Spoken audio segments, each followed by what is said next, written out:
The 6 o'clock news starts right now. From the Hill Country to San Antonio and points beyond, several parts of our viewing area getting some much needed rain today. Yeah, some parts of our area seeing over 6 inches of rain just in the last 24 hours. Take a look at some of these videos sent to us by viewers through KSAT Connect. A lot of these are from the Bandera and Kerrville areas. You can see water rushing down some streets in some neighborhoods. Yeah, there were some issues out there. It's important to remember safety comes first. Turn around, don't drown. And we want to see your rain photos and videos. To send them in, just scan the QR code at the bottom of your screen. That takes you right to our KSAT Connect page, which is, we're very happy to report, is very busy today, Adam.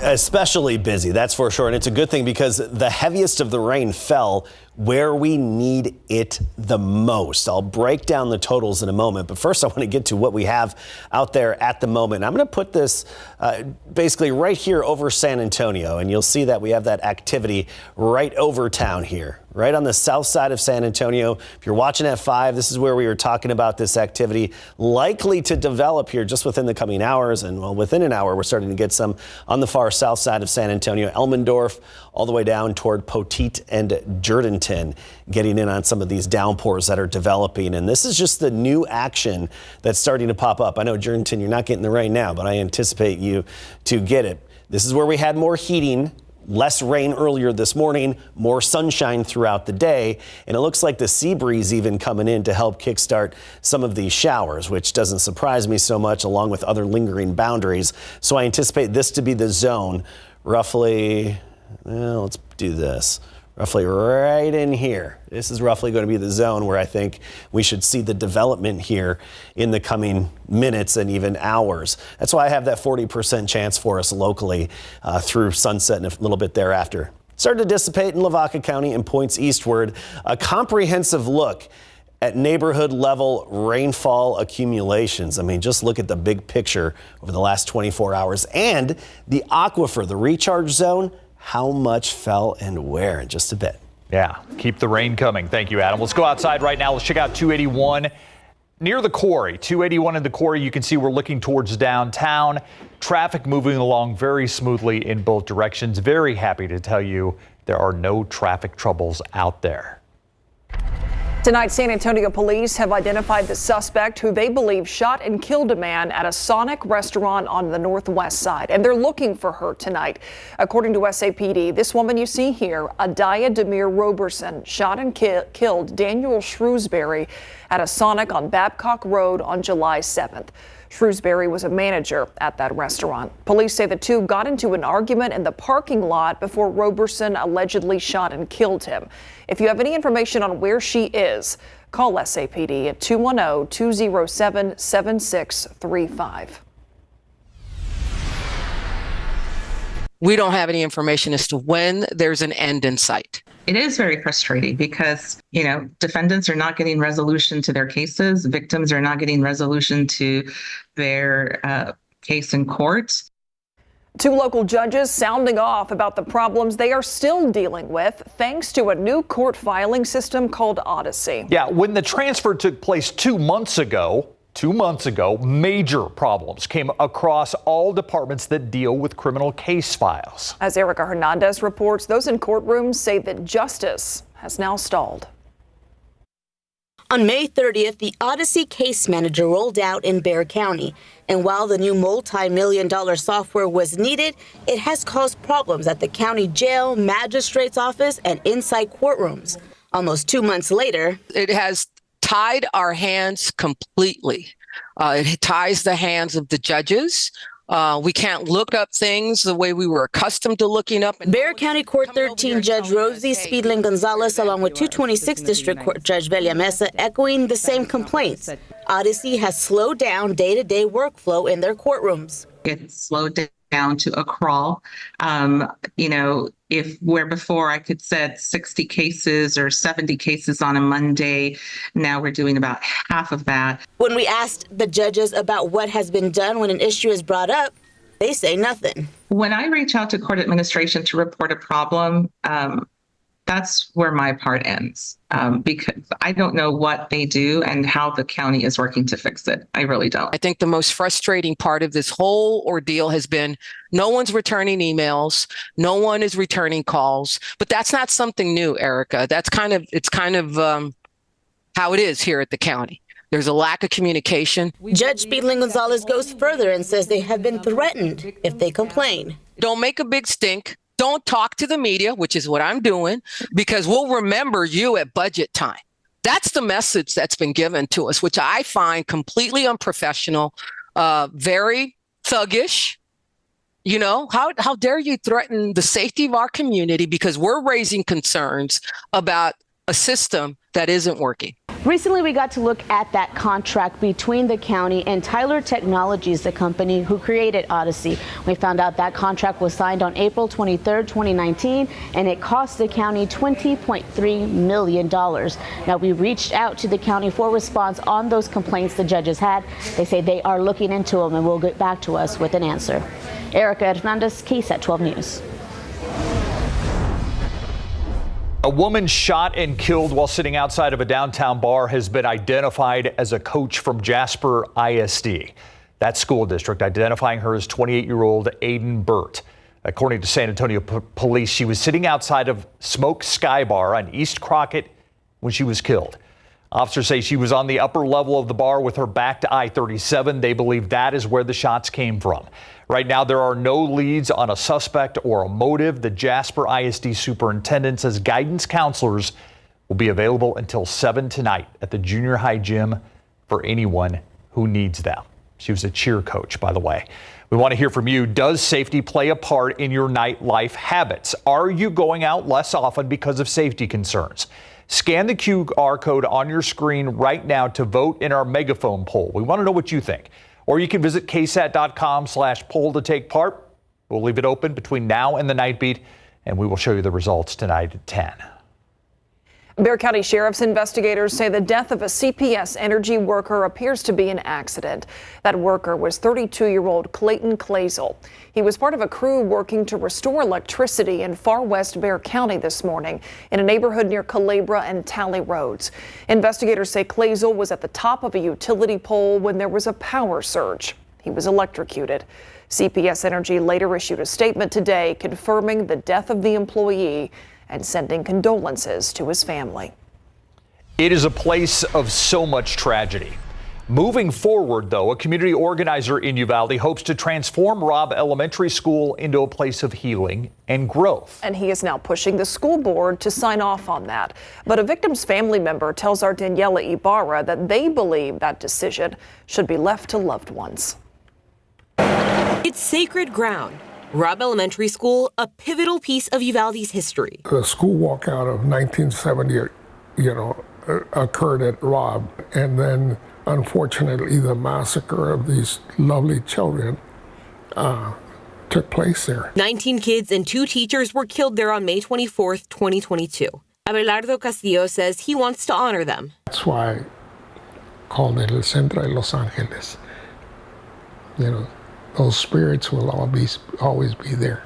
The Center of Angels, the tentative name of the community center he wants to build on the land where Robb Elementary stands. Castillo is creating the nonprofit Empowerment of Community and Action Foundation to find funding. The problem is that, we couldn't do anything without the school board, giving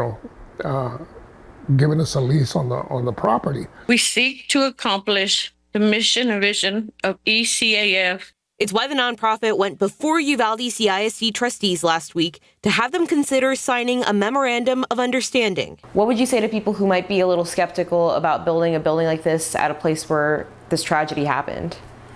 Well, there are going to be people that would probably object to it, but what's going to happen with that property? I know that there's a lot of emotion tied to the site. I'm all for a rec center. Trust me, I really wish we could build a rec center. I just don't feel like that's the right place for a rec center. Berlinda Areola's step-granddaughter, Amory Jo Garza, was killed at Robb Elementary. I personally don't feel like it should be a fun place. She believes the victims' families should have the final say of what happens with the property. Danielle Ibarra, KSAT 12 News. A Uvalde CISD spokeswoman says that Robb Elementary has not been released to the district. It's still tied up in legal issues. We also have a KSAT Explains focused on the history of Robb Elementary and the pivotal role that school played in that community long before the shooting. You can watch that right now on KSAT.com or on our KSAT YouTube channel.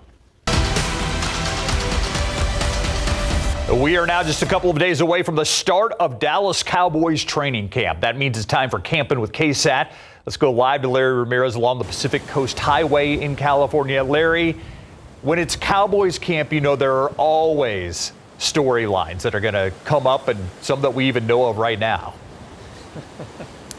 Absolutely. So one of those storylines, we're not expecting CeeDee Lamb to be at camp as he holds out. Now, I'm expecting the battle for starting center to perhaps be the best one of camp between Beebe and Hoffman. Now, the Biotic is with the Washington Commanders. And I'll tell you what, the Dallas Cowboys team buses passed us by on the Pacific Coast Highway, which is to my right around 3:30 local time. They should be at their team hotel right now. Mary Rominger is out here with us this year, and she's there getting team arrival and reaction. We'll talk about Terrence Steele and the Houston Texans in pads today, coming up later in sports. Back to you guys in San Antonio.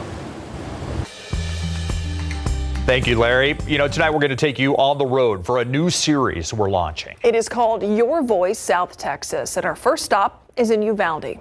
Our Stefania Jimenez goes to a restaurant in the middle of town to talk to people about the issues they're most concerned about heading into the November election. Here's a sneak peek. My most concern is the border. I mean, we live several miles out in the country from Uvalde, and we've had migrants come through our home. We have helicopters flying around our home at all hours of the night and day. We've had the road closed down several times, our Border Patrol and Highway Patrol, because of issues that they've had with migrants. All I care about is the democracy, and if Trump is a better man, then I hope he does get elected.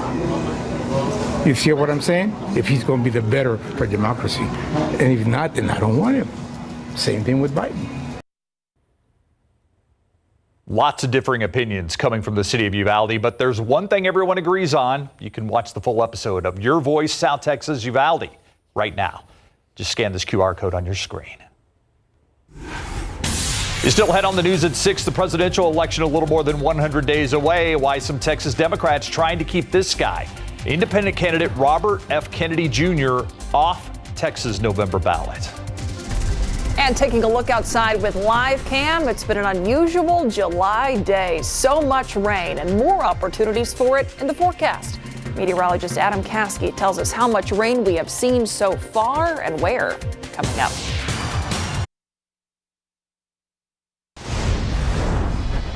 Texas Democrats trying to block independent presidential candidate Robert F. Kennedy Jr. from getting on the state's ballot. They claim most of the signatures on Kennedy's ballot petition failed to meet state requirements.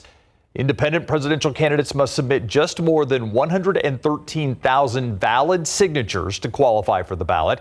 In May, Kennedy's campaign announced it submitted more than 245,000 signatures. But in a letter to Texas Secretary of State Jane Nelson, Democrats claim enough of those signatures violate state laws to render his petition invalid. The Texas Secretary of State's office and the Kennedy campaign have not commented on this yet. It's now been more than 2 weeks since Hurricane Beryl made landfall, and while all power in the area has been restored around Houston, other people just beginning to rebuild. Linda and Cameron Brown lived at their home in Spring, Texas for more than 20 years. Look at it now. When they got hit by that storm, a 60-foot tree from their yard crashed down onto their house. Linda says she just got out of bed moments before. Now the family's having to camp outside with their pets. It's shocking to see your home like just almost gone. I'm glad I got up and listened to them for the first time. Around 200,000 Texas households are getting help through FEMA.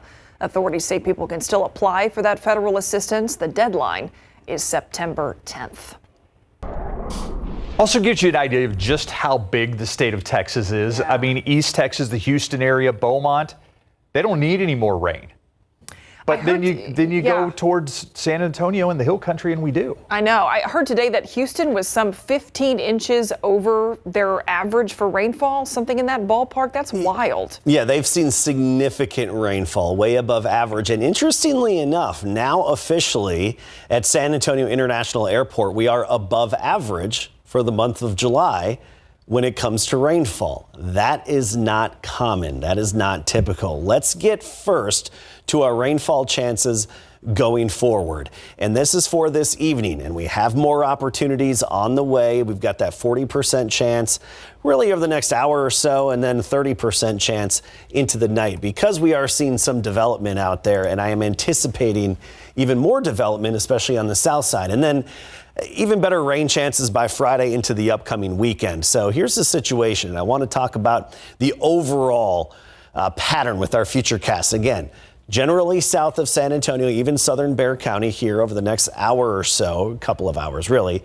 and then just a few isolated showers into the night. Not a whole lot to talk about. Tomorrow, I do anticipate more scattered or widely separated activity to pop up once we get into the midday and afternoon hours. Notice at 2 o'clock, Futurecast is thinking, hey, maybe a little pop-up here on the northeast side. Don't pay close attention to the exact location, just the mere fact that we should see some development scattered in nature through tomorrow afternoon, midday and afternoon. So a 40% chance tomorrow, 40% chance Thursday, then we ramp it up even more Friday through the upcoming weekend. This is important. The aquifer. This has been good rain for the aquifer. Of course, we need to fill the aquifer. It's been nearly 30 feet below average for this time of year. It's this blue area right here in the middle. That is the recharge zone, and that is the sweet spot for rain. Contributing zone in the hill country, that helps too. Some of that drains into our aquifer well here, even the J17 affecting San Antonio. So I'm going to just outline in black the recharge zone, which is the sweet spot. That's where we want the rain. And then show you the rainfall just over the last 3 days in the recharge zone, particularly northern Bexar County, which has a direct impact on the J17 well that we rely on here. And look at over the past 3 days, rainfall estimates in our recharge zone of 2 to 5 inches. Near Helotes, 4.9. You know, the northeast side of Bexar County, 2.4. Parts of Stone Oak and Timberwood Park, 4.4 inches of rainfall. So very impressive accumulations and helpful. Now, the aquifer so far today, it's up. Less than a foot, but it's still responding. And rainfall like this, it can respond to and rise for a day or more. Now we look at authority radar and get into some neighborhoods. Let's get up into Comal County here. Smithson Valley, Spring Branch to Smithson Valley.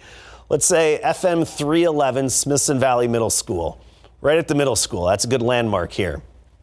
4.8 inches estimated by the Doppler radar. So again, impressive accumulations, and that's just over the past 24 hours. But you get into the hill country and it's even more significant, especially in Bandera County. And this is along the Medina Lake Reservoir's watershed. So it is along the watershed. So some of this will be draining into the reservoir and hopefully have a bit of an impact on it. But you look at these numbers and we're talking over 6 inches of rainfall. Again, our aquifer up. Oh, hey, that just updated. Now it's up 1.2. Earlier it was up 0.8. Officially at the airport, we topped out at 86 today with 0.19 inches of rainfall. Tomorrow will be 87, 20% chance in the morning, 40% midday and afternoon. Temperatures still in the 80s for most of us, except along the Rio Grande.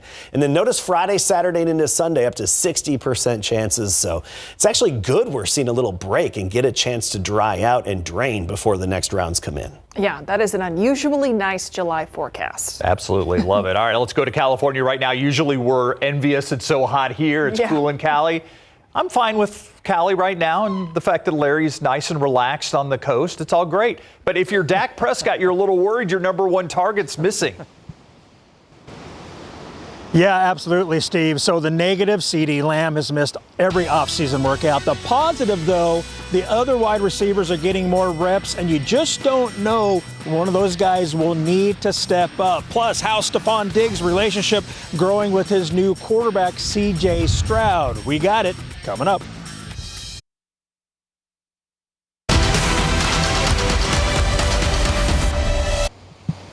Good afternoon, everybody, and welcome live to SoCal and Point Mugu Rock. I've got the Pacific Ocean to my left and the PCH to my right and behind me now. Of course, we are out here to cover Dallas Cowboys annual training camp going down in Oxnard, California, which is about 30 minutes away from our current location. You know, the nice weather out here is definitely a key reason why the Cowboys keep coming back. At 5 p.m., we talked about wide receiver CeeDee Lamb and the fact he's expected to be a camp holdout until he gets a contract extension. He's at the 5th and final year of his rookie deal. Lamb missed OTAs and mandatory minicamp in early June, but head coach Mike McCarthy, QB Dak Prescott both said Lamb's been engaged with the team during his holdout, and they're not worried about him being ready. The positive about Lamb missing offseason workouts is the other wideouts are getting extra reps.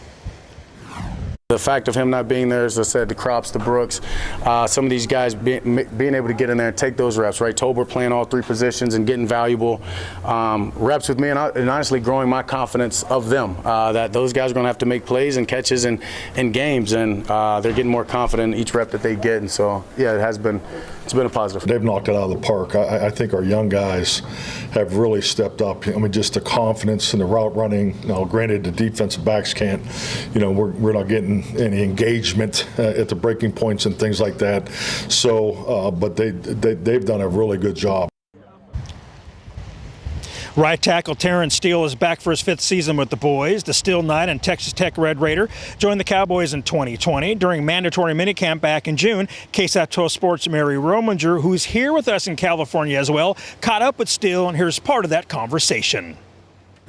You know, a lot is being made right now of the offensive line, and of course, rookies coming in, veterans leaving, but what excites you that, other people don't really get to fully understand not being so close in it? Man, I feel like we're a hungry group, man. We come into work every day, good attitude, always striving to be, just great. So, they got the work ethic for it, and we got the passion, so just putting it all together, that's what I'm excited for.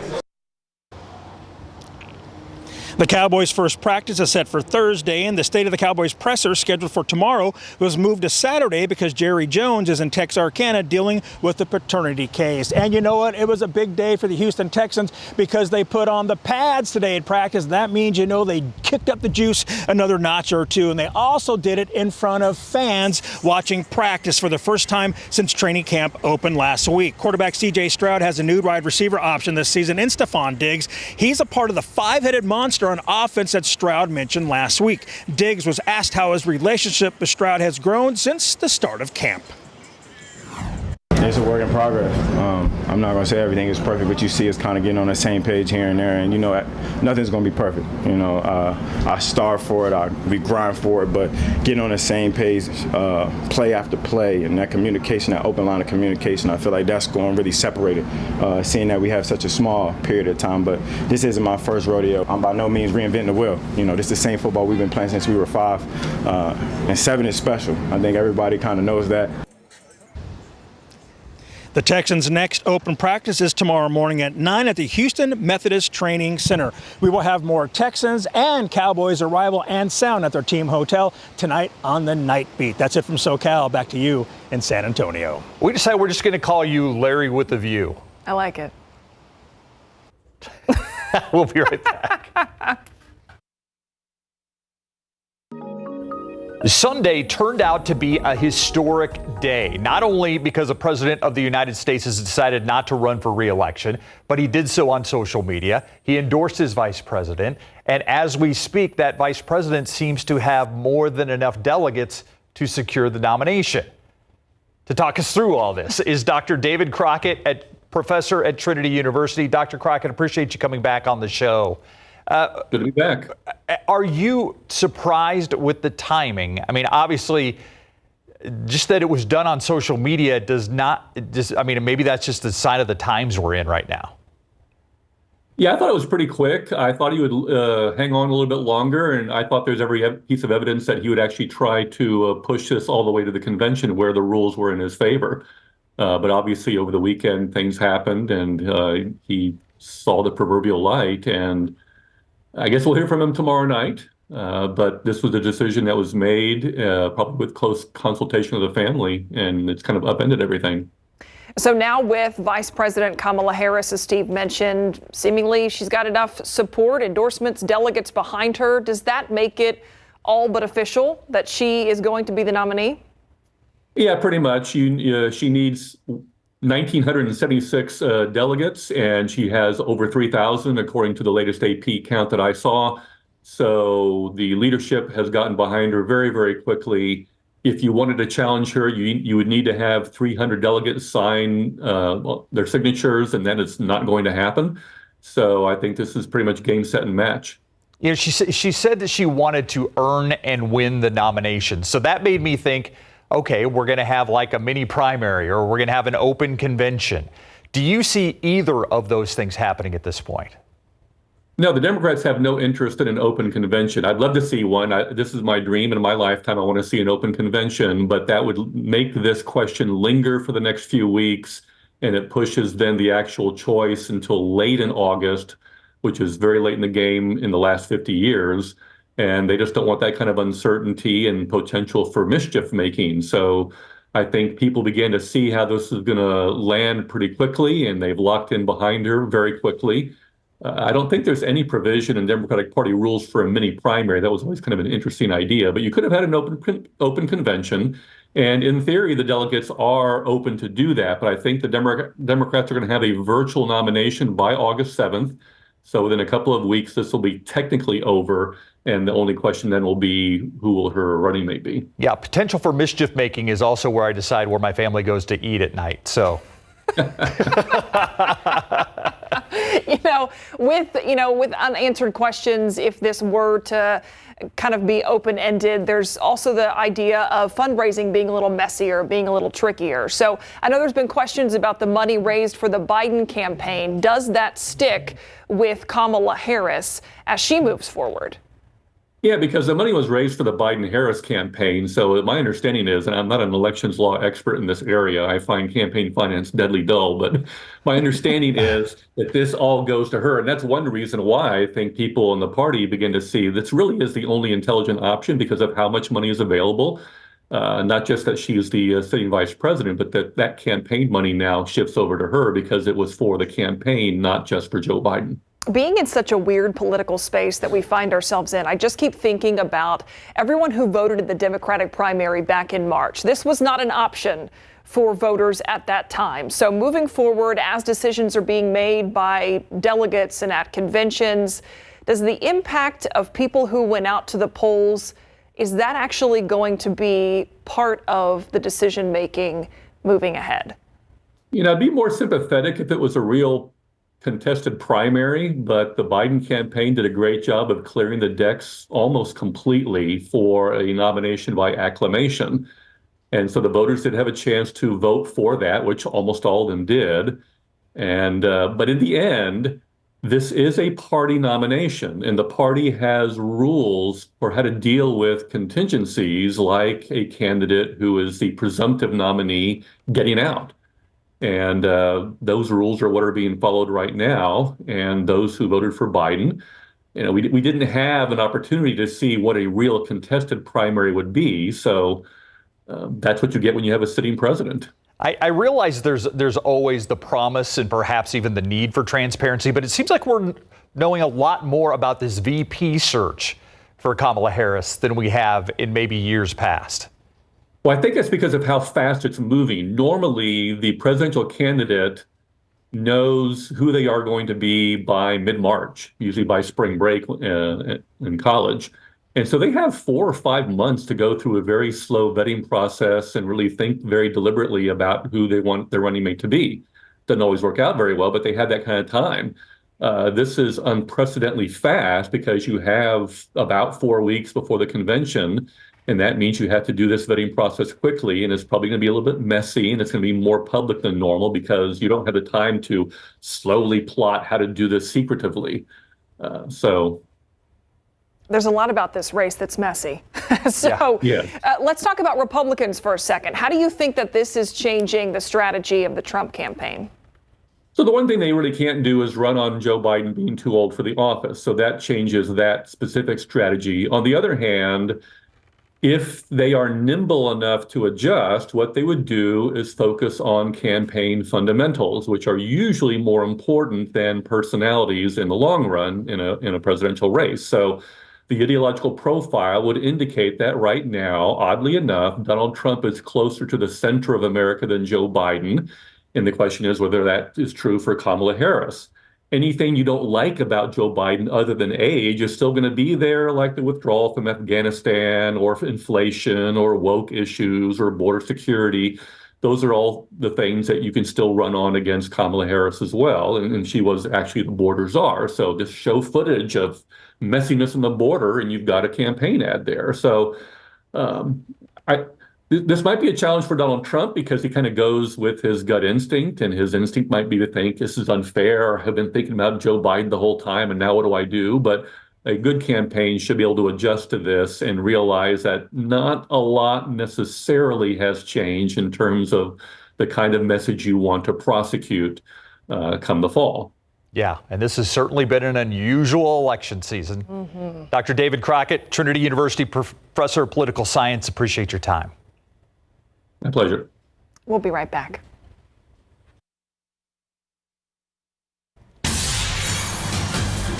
Dangerous heat in the West prompting excessive heat warnings in several cities. And at the same time, some destructive wildfires are burning. ABC's Jacqueline Lee reports from Los Angeles.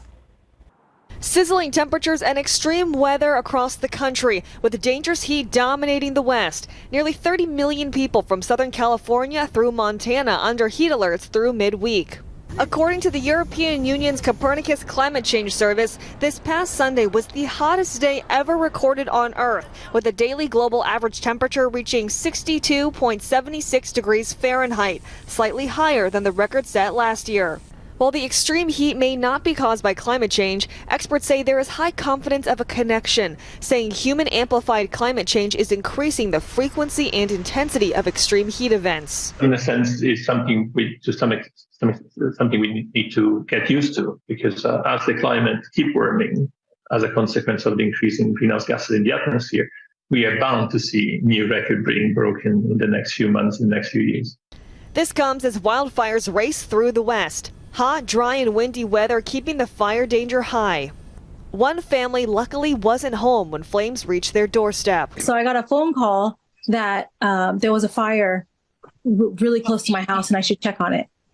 So I looked at my security cameras and I saw that there was smoke inside the house, around the house, and one of the windows had blown out.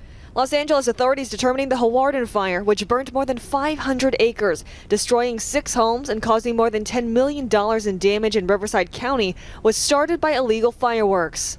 We had challenges of obviously the normal conditions we have in California, dry brush, hot weather, and then obviously the topography that was associated with us. And back to the extreme heat, even portions of Alaska are impacted. Highs forecasted to hit 90 degrees in Fairbanks on Wednesday, which is 15 to 20 degrees above normal for them. Jacqueline Lee, ABC News, Los Angeles. For us here at home, though, not as hot as we usually are and enjoying all of this rain. Man, seeing the aquifer jump up just as you were like getting ready to refer to it. Yeah, that also is an added benefit. Yeah, because just a couple of hours ago I checked it was up 0.8 feet. Now it's up 1.2 feet, and it's going to keep responding. In this kind of rain, we see the aquifer respond sometimes for a couple of days. New showers have popped up. One right around Greene and New Braunfels, another just in southern Blanco County, but of really more importance here, we've got this heavy rainfall. Southern Bexar County on into Atascosa County. This is heavy rain. We'll take a look at how much has fallen here, along with the drought. How much rain has fallen over our drought-stricken areas in just a bit. Hope you saw some rain today, and there is still some out on the radar right now, Adam.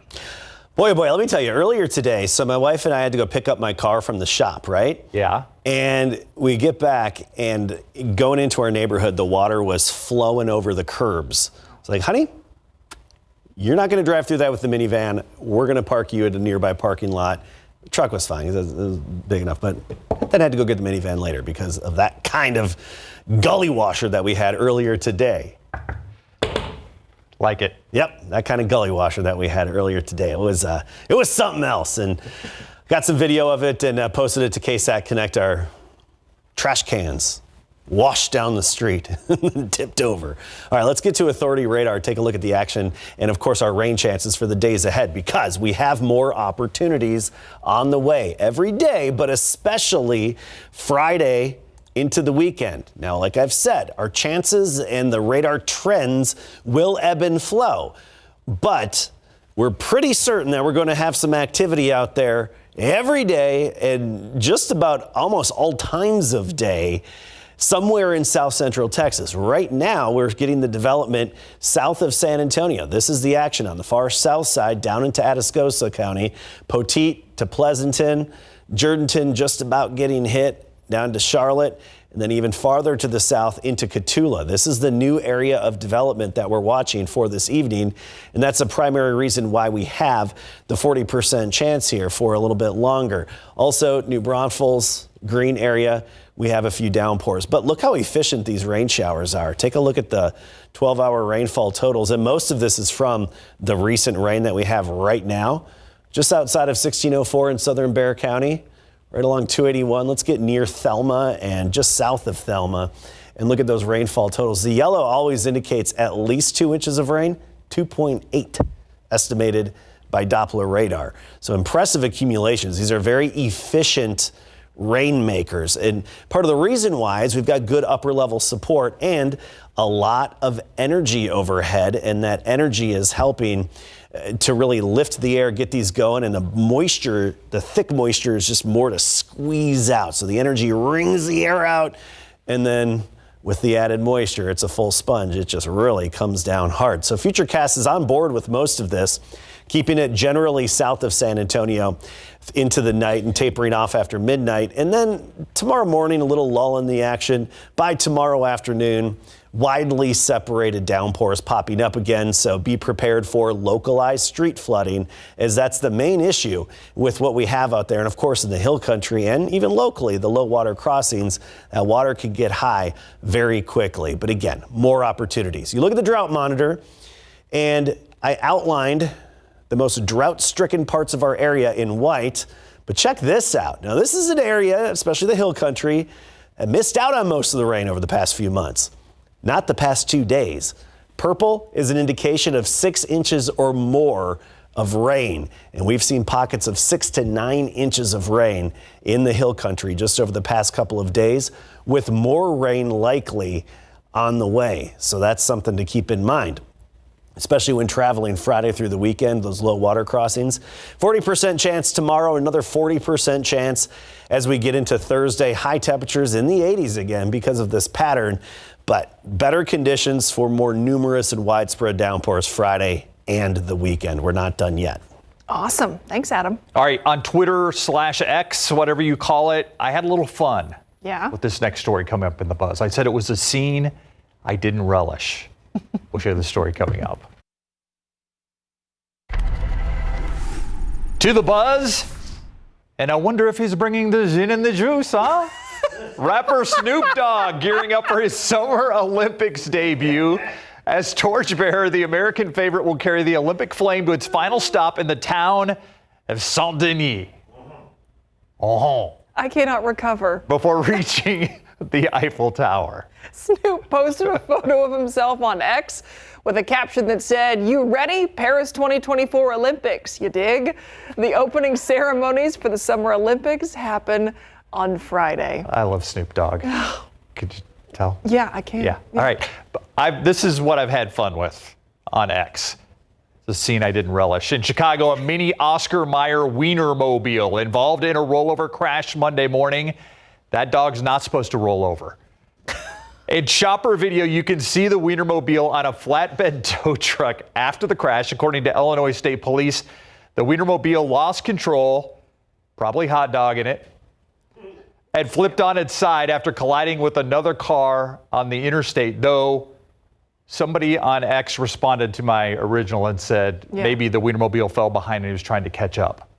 3. Yeah. Or is that 4? That's. I'm sure there will be 5. Who's keeping track? Luckily, nobody hurt in this crash. Might have some Painful puns. Nailing it today. Wow, that's never happened before. Did you know this was actually one of 6 different official Wienermobiles that tour the country? According to Oscar Mayer, the next stop is in Chicago. This one's named Frank. We'll be right back.